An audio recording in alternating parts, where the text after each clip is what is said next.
Hi, I'm Mark Ramsey, and this is Area 51.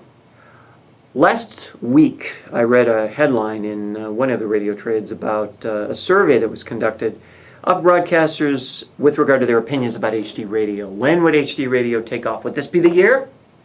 Maybe 5 years ago would be the year. Maybe this. Maybe next year. Maybe never. Who knows? Well, the survey seemed to indicate that some fraction thought it was going to be this year. Some fraction thought it was going to be within the next couple of years, and some larger fraction thought it was going to be never. Here's what I have to say to you. Forget about it. I mean, really, put it out of your mind and put it out of its misery. Let's do a little history.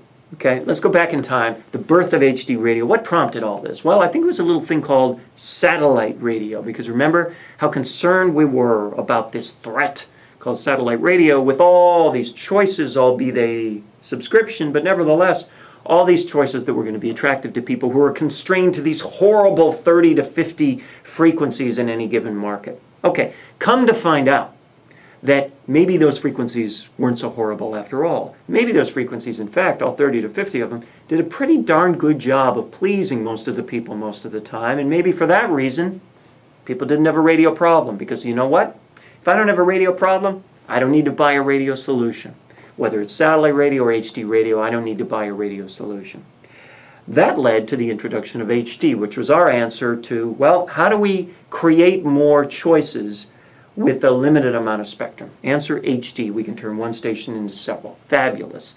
Except for the fact that it turns out, yes, people want a lot of variety. Yes, people want a lot of choices. And ideally, they want that variety and those choices on the same stations they listen to right now. Okay? Give me all the variety I want, but give it to me in one place, please. Don't make me go to several different stations for it. So A, there's no problem. B, the current offerings are sufficient. And if they're not sufficient, then there are all these newfangled technological solutions to the problem, from Pandora to Slacker to iPods, you name it, that were never anticipated at the time that HD radio was on the drawing boards. HD radio is such a 1990s solution to a 21st century problem. So put it out of your mind and recognize that in the future your opportunity as a station is not to expand the number of flavors you offer through newfangled radios in the 1 in 1,000 cars that happen to own them, but rather to consider what you can do with this audience that has given you their permission to entertain them, to inform them, to enlighten them, to inspire them, to own them for those minutes that they give you. What can you do with those people that will solve their problems, that will add value to their lives, that will make their experience of the day, the work, the life better?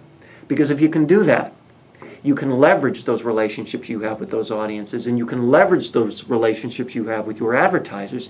You can connect the two more efficiently, more effectively across any number of platforms, and it doesn't need to be just radio, because ultimately you're in the connection business. You're in the connection and content and people business. You're not in the radio business, let alone the HD radio business.